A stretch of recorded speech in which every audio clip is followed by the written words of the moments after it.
really appreciate y'all being here and people watching later. It feels really weird to acknowledge that people will be watching it on video, but we appreciate y'all because without you guys, this would not exist. Like, Girls in STEM would not be a thing. The mentors are the lifeblood of the program. So we really appreciate y'all being here. Now, I am new to this position. I've been at the museum for about a year now, and I just want to introduce myself, little fun things. I have a bachelor in arts in biology and environmental studies, so I have a STEM background. And then I have some fun facts. So I used to do frog research. So there's a picture of me in the rainforest holding a frog.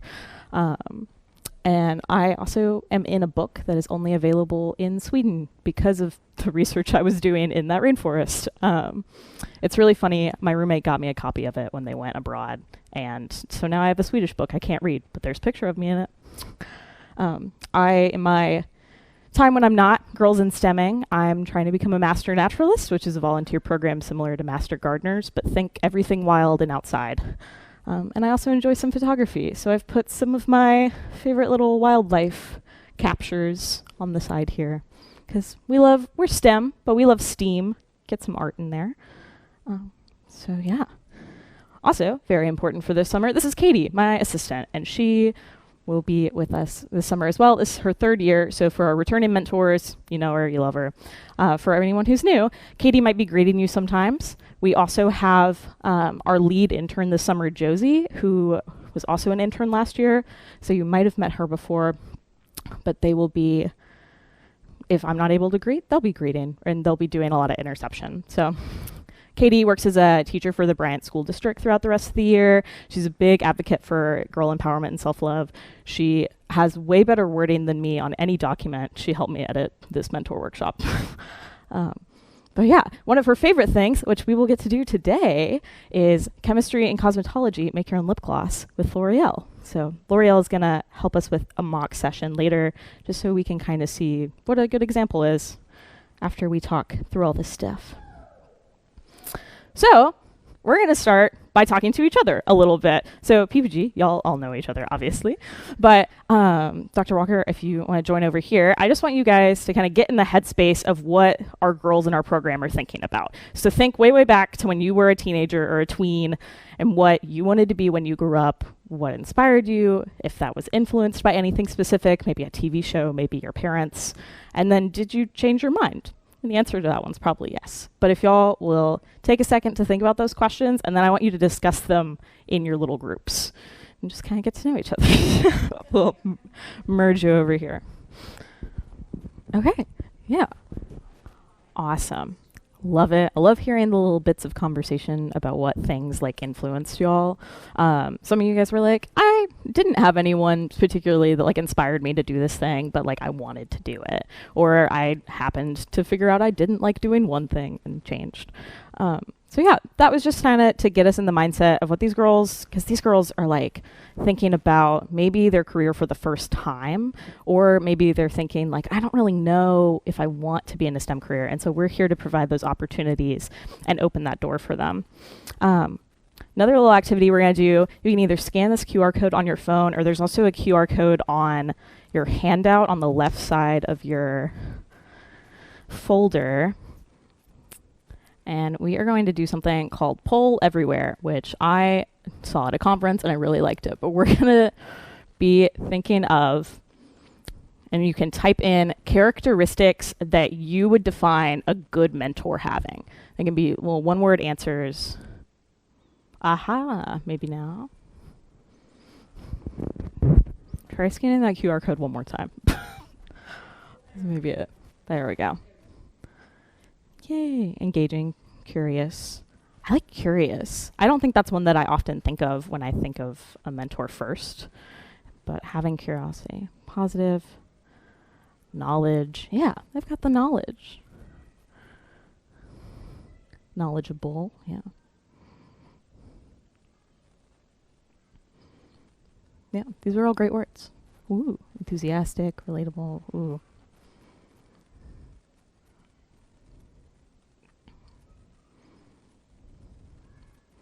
Ooh, responsive. So I'm seeing a lot of words about like how they're communicating with a mentee. So responsive, respectful, engaging, and then also things like about their demeanor. Are they positive? Are they relatable? Do they show leadership skills? Nice. Does anyone want to say anything about why they think one of the words is like particularly important to them? Or maybe what you put and why you put it? Yeah, that's a great point. Part of that engagement is not just giving them the tools, but actively asking those questions. One of those little zines that's in your packet, the little conversation starters, that is something we use internally here at the museum for new hires if they're having trouble facilitating, especially in our STEAM studio where it's really close hand-on facilitation. And so those are just questions you can ask, like, I noticed this thing you're doing, or just showing that curiosity gets them engaged. And then also having a little list of them makes it a lot less pressure on you to think of something specific. You can be vague and people will answer. And they like it when you answer. There we go. So now to the definition of mentor as we use it in the Girls in STEM program. So typically when we think of mentor, it kind of implies this long-term commitment or like one-on-one time. And Girls in STEM follows more of a role model guide. In your resources, in your folder, there is a Girls role model guide that we've kind of adapted our mentor model to be like. So it's a lot less about that long-term connection and more of engaging in the time that you're here with us. Now, Girls in STEM mentorship can be as simple as being a STEM professional and volunteering your time to participate in Girls in STEM, right?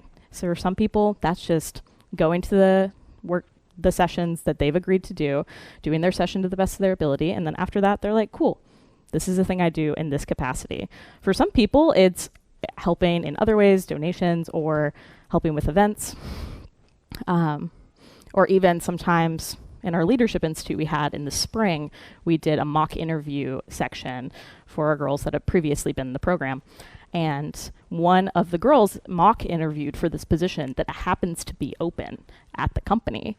And the mentor that was there was like, you actually would be perfect for a role like this when you're out of high school. And she was like 15, so a little bit far ways off, but she gave her a business card, and so now she has that connection, right? And she can take up that opportunity. That is not required of being a mentor in the program, but one of the things I like about our mentor model is it's very fluid. And so if one year you want to be a lot more involved, you totally can be. And if one year is a little busier and you can only do one session, that's fine. Or even if you have to skip a year, we have some mentors that do that too. Now, our expectations of being a mentor, you lead a mentor session related to your field or industry, right? What that looks like is engaging in conversation with the girls, like we were talking about those little packets. Thinking about the school and training you took to get there. A lot of the girls ask about salary because money is the thing you have to think about in the real world. And then facilitating your activity with a minimum of an hour and a half for your total session, and you can take up to 3 hours. That hour and a half is just so we're making sure with 25 girls, which is how big most of our camps get, that's our max number, and we've already had 3 camps max out, so we'll get close to that for all of them. 25 girls, to interact with them fully takes a little bit longer than 30 minutes, and we are wanting to spark that connection in STEM. So now let's talk about kind of when we're connecting with the girls in STEM. We use GIS sometimes to abbreviate. It is not geospatial interfacing. I took a class like that in college. It was not as fun as this. But thinking about common knowledge we use in our fields, there are some of these words up here and then some on that handout that are related to higher education or, maybe jobs that people will get in college, intern, supervisor. Those words that we use every day and we're like, oh, people know what this means. 12-year-old girls might not. And so thinking too, when you're thinking about your industry, what is verbiage or just like common jargon that you use every day that maybe someone outside of your field wouldn't know? And especially trying to make things accessible in a way that anyone could understand them, even if these girls don't have a background in STEM or maybe their parents aren't in a full industry, anything like that.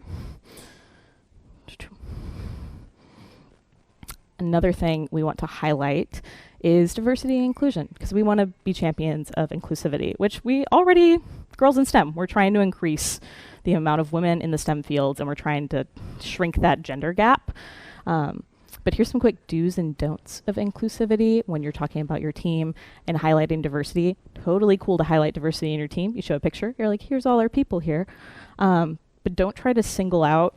You don't have to, if you haven't experienced like stereotypes or discrimination based on being in a marginalized group, you don't have to pick someone's out that isn't your story to share, unless they give you express permission to do so, right? So we want to talk about our stories because your stories are also equally important, even if you haven't faced that background. And we can also talk about the strengths each member brings to our table. So we'll be like, yeah, Jenna over here is a really great communicator. She's really good with logic and math and reasoning. That's what she brings to the table. Instead of trying to focus on their identity, but she is also welcome to share that. We want to learn things about you guys. We want to have the girls see that there is that connection of like, oh, they're a whole person. Sometimes we get a little too buttoned up. This is a quote from my favorite book ever that I had to censor the first part of the title because it is the word for a female dog. This is a book on zoology.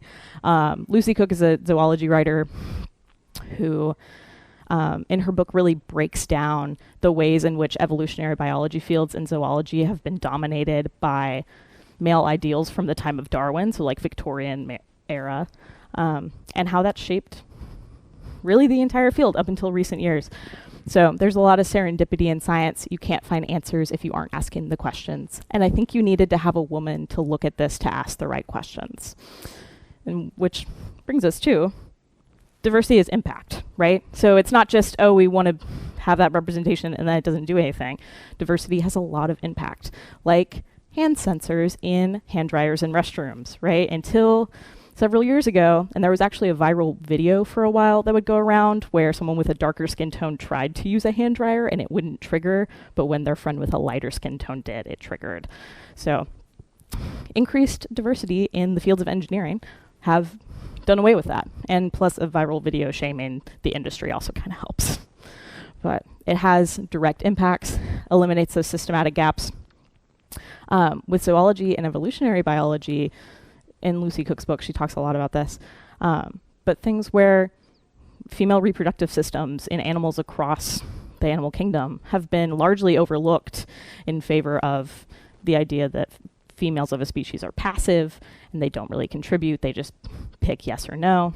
But we're finding out more and more every day that is not the case. And we're learning more things about animal social behaviors that, you know, just no one was asking the questions before. What this can practically look like is sharing stories. So there's these two women over here. Do you know either of them or one? You can take a stab. It's okay if you don't know. Sally Ride is one of them, yes. No one knows the woman on the top, do they? And that's okay. I picked an obscure person for a reason, right? So Sally Ride, iconic woman in STEM, right? First American woman to go into outer space, hugely important. Also Mae Jemison, first black woman to go into space, hugely important. Up top is Susan Laflèche-Picotte.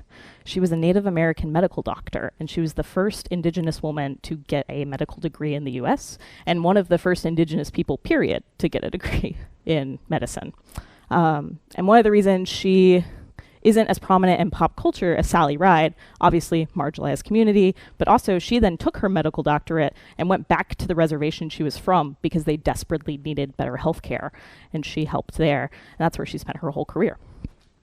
So it's really great to share stories of role models that the girls might identify with, right? Or highlighting people who may not be as prominent. So we love Sally Ride and we love her message, but also maybe there's someone in your field that contributed just as important advancements but didn't get picked to be a media star. We want to be able to show them off too, because they're still important.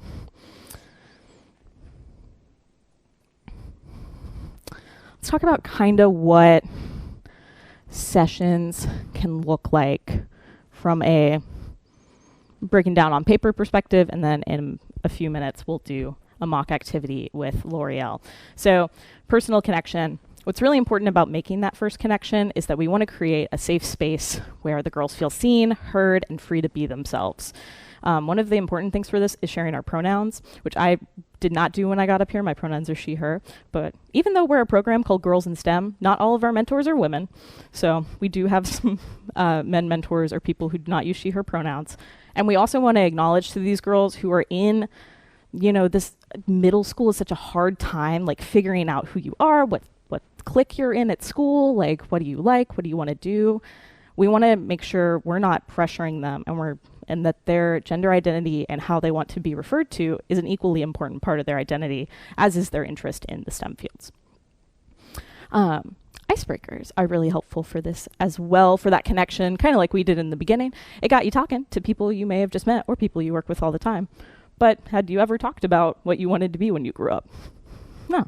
You learned some new things. And these girls are going to be with a bunch of people they probably don't know.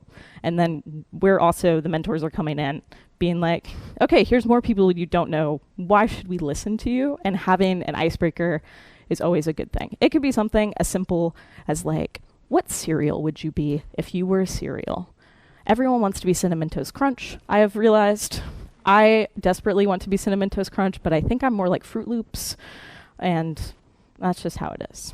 Engaging by relating. So thinking about questions you can ask to the girls that might relate to maybe a sports team they play on at school. I personally hated group work in school, but I was on a sports team, and that had to use group work and teamwork all the time, as does my career now, as with most STEM fields. It involves a lot of collaboration. So trying to be like, okay, maybe you talk about how you use creativity in your job, right? Because some of these girls in their applications were like, I really like art, but I also like science. And I'm like, great, it's STEAM. We haven't changed the name of the program, but we talk about STEAM regardless. So trying to get those relatable bits. And if you're like, I don't know what kids like, that's okay. You can Google an icebreaker or ask me, and we will get you something that will work. And you'll also have the Girls in STEM staff there to help in this process. And then sharing your whole self. So we kind of talked about this. So these girls' perspectives of themselves in the STEM field, some of them are like, yeah, I know that I'm confident and I can do this, and they have more confidence than even I do. But some of the girls are like, I don't really know if STEM's for me. My mom's making me do this camp, like I don't know if I can be as, some of our mentors are in these really top dog fields, or even just the fact that we're adults puts this kind of barrier between us and the girls and how they perceive themselves in a STEM career. So getting that relatability, sharing your story are all super important in breaking down the barrier, because we're just like them, or we used to be, and we still are, right? So, but it's easier for us to see that than for them to see it. So part of this, showing your holistic journey, right? STEM isn't just for scientists and geniuses that don't make mistakes. Point proven. But it's about learning how to test and investigate, and it's learning how to ask those questions. It's just all about learning all the time. And so we want to make sure that we talk about times we failed, right? Failure is a big part of life, and we want these girls to know that even people they look up to in these fields are failing, and that they have failed, and that it's okay to fail. Talking about challenges you overcame. With this, it's totally okay to call out stereotypes if you've experienced stereotypes in your field. And if you haven't experienced those, that's totally okay. We don't want to have to feel like every person has had a struggle, because the reality is that not everybody struggles to get in their field. It's also okay when you're calling out stereotypes to call out privilege that you might have experienced. Either way, trying to get more of a complete view of your journey in your career in STEM.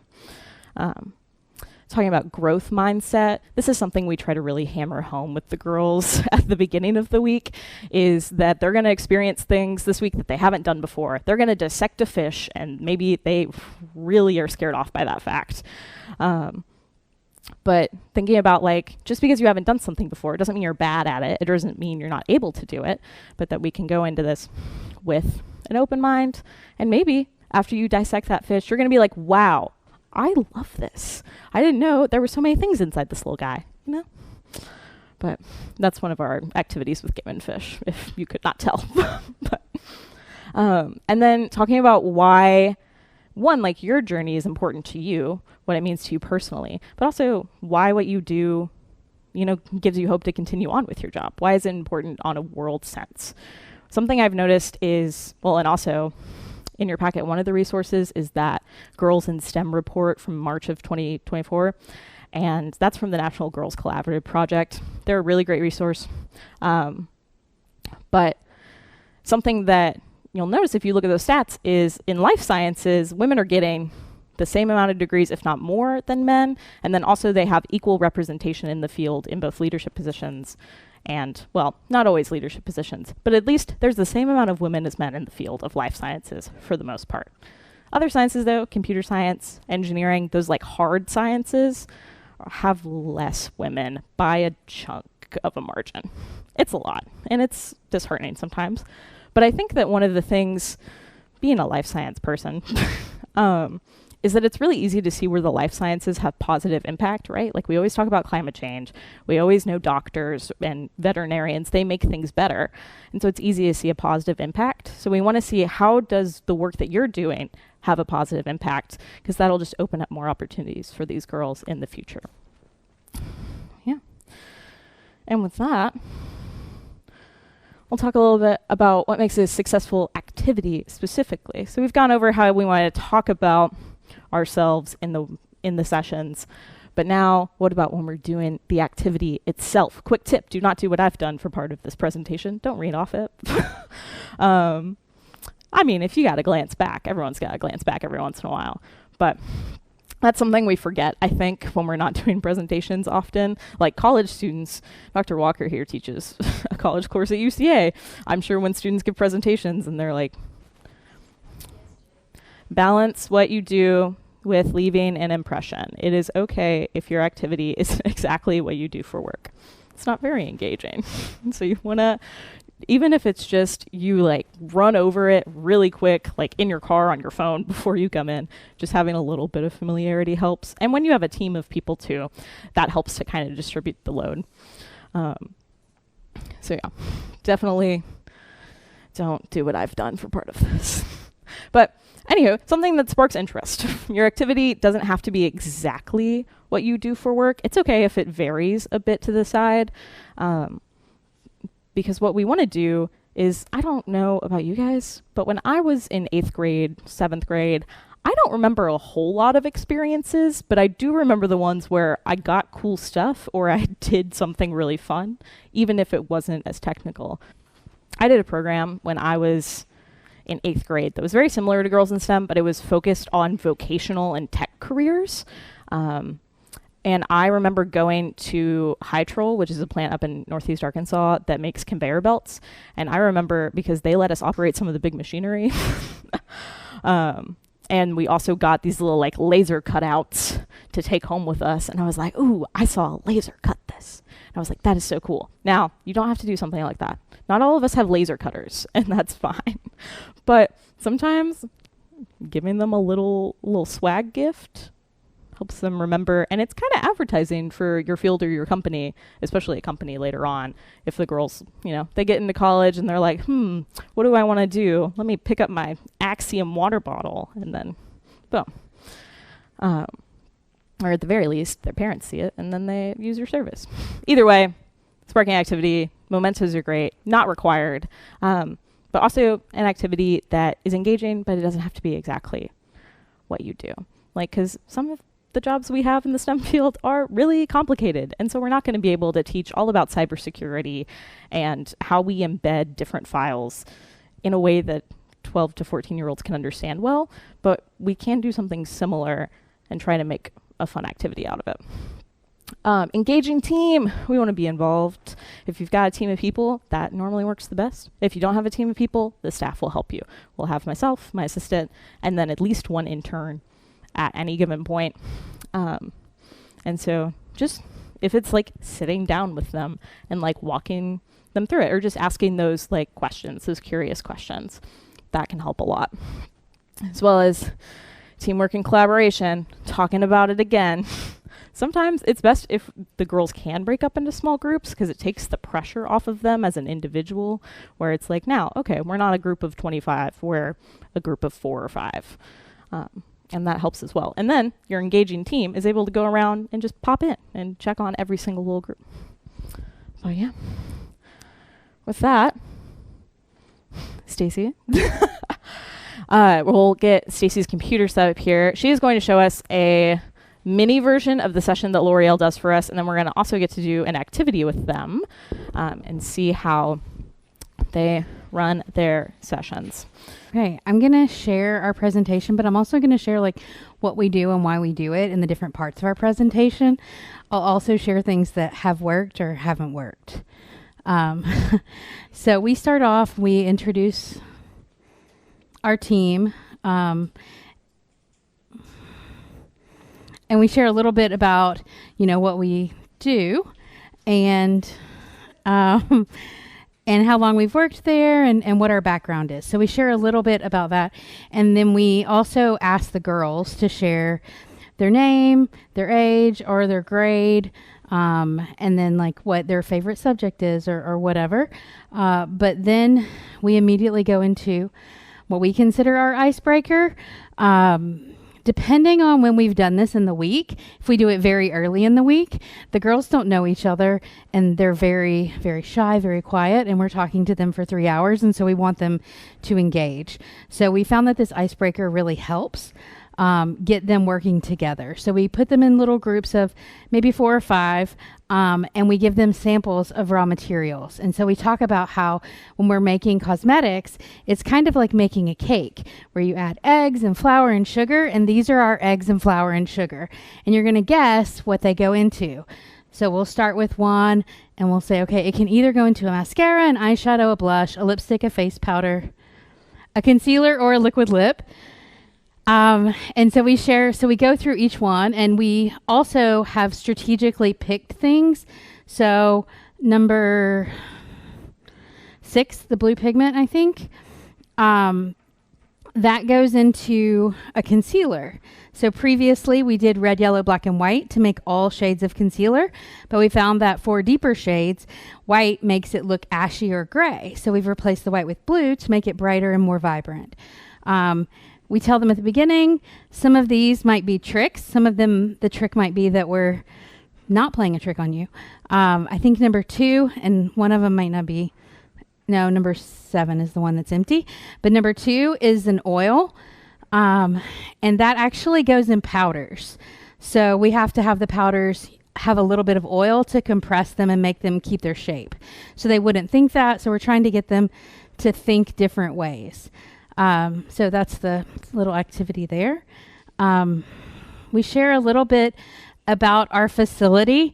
There's a lot of words here that we have to spend time explaining because divisions and brands and formats are not things that they would necessarily know, but it's an opportunity to explain and help understand. So like FTE, like they don't necessarily know that, but we share like, hey, we're down the road. You might see us on the way to Memphis. And did you know that 2 out of every 3 mascara sold in North America is made down the street from you? So try to just make it as interactive as possible. We share a little bit about the brands that we make at our facility, and then how our breakdown is. Most of what we do is mascara, but we do have liquid lip and other things. We talk about, I'm going really fast. It's not usually this fast. We talk about STEM opportunities, and we talk about a bunch of different opportunities in our facility. What they do, their background, what a typical day looks like. We do open it up and ask for questions throughout, so anybody can raise their hand at any time and interrupt. Totally fine. We want it to be as interactive as possible. We will stop at points of the presentation and just say, who has questions from so far? We do usually do the 3 hour, and sometimes it goes to like 4 hours. What's a poll? So it's packaging optimization line efficiency engineer. So that's check safety, health, environment, and quality. So we have it's a lot of engineers. I don't know why my computer doesn't like this. So we are going to be color chemists today. We do have a lot of videos that we break in, and we will stop the presentation and we'll show a video of something. Just as much as we can, transferring between questions and presentations and interaction, and just breaking it up into small bits keeps the kids a lot more engaged. We talk about, as color chemists, we make thousands of different shades just from a few different pigments. And we show, we have all of these pigments available to us, and we're trying to make the pink shade. We would choose these, and I don't know why this isn't working. And then we talk about how we create values. We talk about how, in 6th grade, 5th grade, you're learning ratios and proportions. We use that every single day, over and over, all the time. It is so important to what we do. Maybe? Okay. And we talk about how if we have a value, we can repeat that same shade every single time. And then we allow them to make their own shade, which you're going to do today. We also have another activity that we do. So we'll usually do make your own shade, and then we'll do a break for questions, and then we'll do another activity, which is you get to put your hand in a vat of mascara. Sounds weird, but it's one of the coolest things. So we are very particular when we give instructions for creating your own shade. So I will give you guys the instructions because we have found over time that we have learned what not to say, and we've learned what we absolutely have to include through mistakes every time. But we're going to give you several materials. You're going to mix pigment and paste together until you like your shade. You can adjust and you can do whatever. But just like Play-Doh, don't mix them together. Don't put the red down into the white, because we use them over and over for different events. And then you're going to fill it into the bottle, and you're going to take the bottle home today. So we're good to go to the back. Okay, so you're going to have a cup. You are going to take your piece and your syringe, and you're going to put them away. If you don't put them away now and you use your syringe, we will not have enough syringes to do what we're supposed to do. Clearly we do. We have plenty here today, but we say that to the girls because So you're going to use your cup and your popsicle stick to begin with. You are going to put different amounts of these pigments. So this is Super Stay Matte ink, and this is Super Stay Matte ink, but it's made only with white pigment. This is Super Stay Matte ink, and it's only made with black pigment. So when we mix it together, it's the same thing as Super Stay Matte ink, but it's just we're going to customize our color here. We're going to use these transfer tubes. The way that they work is you pull up, and it sucks it up, and then you put it in your cup. And you squish it down. Now, if you pull it all the way up, you're going to get it all over this. You're going to get it all over your fingers. It's going to be really gross. So you just want to pull it up just a little bit at a time, and then put that into your sample. Put the white back in the white. Don't mix your stuff with it. Then when you get what you want in here, you just mix it up, and then add whatever you like. When you get your color right, we'll go to the next step, which is filling. We never tell them early because you don't know where that's going to go. But when the first girl has it ready to go, that's when we tell them about filling. I usually like to put a baby wipe in front of me just so I can wipe my hands on it or anything else. But I like to do that. You don't have to do that. But I can help open these up.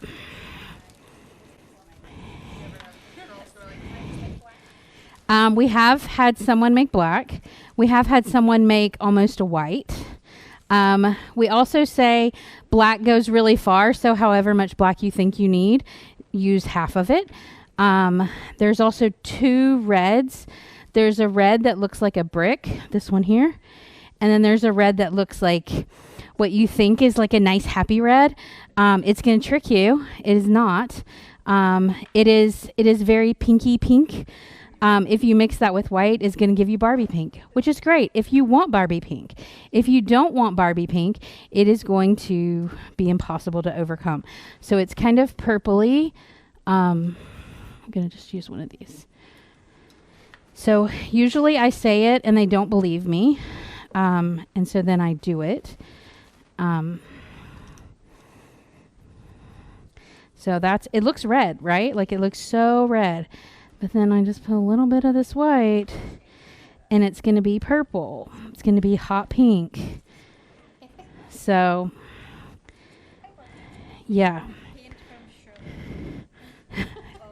Okay, so you can just make whatever you like.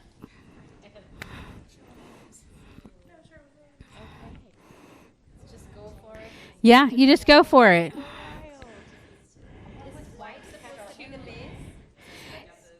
They're all the same. They're just different colors. Oh, yeah, good call. You need to fill up to like around here on your cup, a third to a half.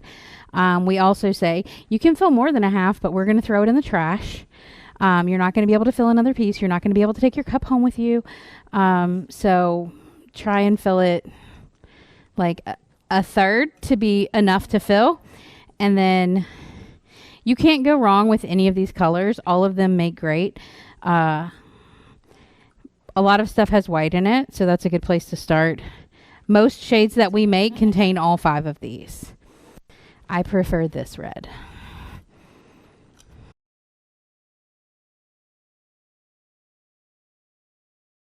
I think you're good. All right, are you ready to fill? All right. So I'm going to tell her how to fill if you guys want to hear. So what you're going to do is you don't have to do it right now, but she's going to do it. So we're going to open our piece and we're going to put the top down. We're going to use the syringe and we're going to put it in there. And we're going to fill it all the way up. And then we're going to wipe it on our wipey. Get a new wipey if you like. Then you're going to put it down in this hole. You see the little hole? There's a hole. It's really important to see the hole. If you don't put it in the hole, it's going to come out everywhere. So you put it through the hole and then you push down. You're going to fill it 3 to 4 times. And I usually say, how many times did I say? 3 to 4. Because if you do 6, it will not close. If you do less than 3, you might not have enough to last you for however long this lasts. So if you put less than, not a big deal. If you put too much, you're not going to be able to close it. Then I'm not going to be able to let you take your piece home. So, oh wait, yours is over there. You're fine. It really doesn't take that much.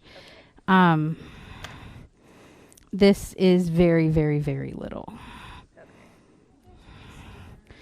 Like this is how much one is. So it's really not much at all. All right, so you put your cap on it and you're good to go. Then when you're done, you can put all of your stuff in the little bag and we'll throw the bag away. Including your gloves. Yep, and I will not let you take it home. Every little girl wants to take it home.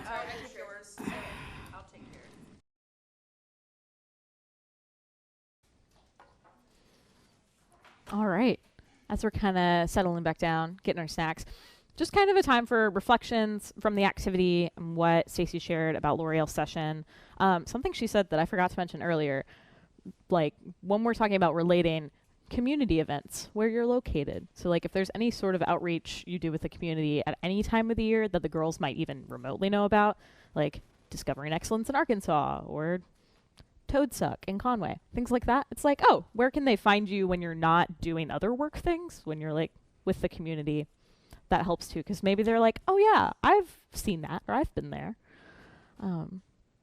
What are some things that we noticed during, I think Stacey was pointing out during our little mock activity, things like to be aware of when we're doing an activity with teenagers? They might make impulsive, messy decisions. Yeah. Yeah. Kind of step by step, making clear and concise things at a time. Not, all right, we're going to do all these things. Go. Mm-hmm. Oh, yeah. Making sure they don't feel pressured. And we're going to have plenty of time in our sessions, too.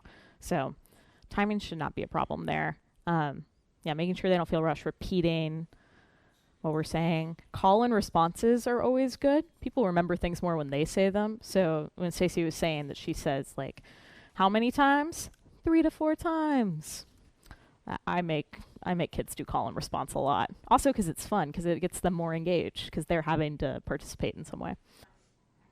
Yeah, Dr. Walker was saying, it feels so funny to repeat it when we all just heard it, but for the sake of the video, Dr. Walker was saying that it's just nice to see the fun in the activity, knowing there's science behind it, and not having to worry about making sure they understand everything from a technical perspective.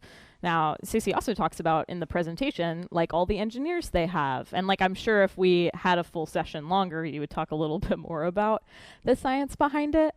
But yeah, like we're not expecting these girls to come away from this session like automatically knowing everything about chemical physics that they need to know, or like everything about how to, you know, do a suture. Just like the impression it's giving. And then that way, when they're thinking about what they want to do later in life, it's easy to pull back and be like, oh, okay, I did this thing, and now maybe they learn about it in a class, and now they understand it. Or maybe they get into a club. Like if we have some robotics people doing sessions this year, maybe they get into a robotics club and they're like, oh, I understand these things now. Having those callback moments are really fun. Ooh, that's good. Brittany just asked if it would change the thought process of what activity you do in a mentor session. Yeah, it was simple and straightforward, but still a fun time. It offers points for engagement.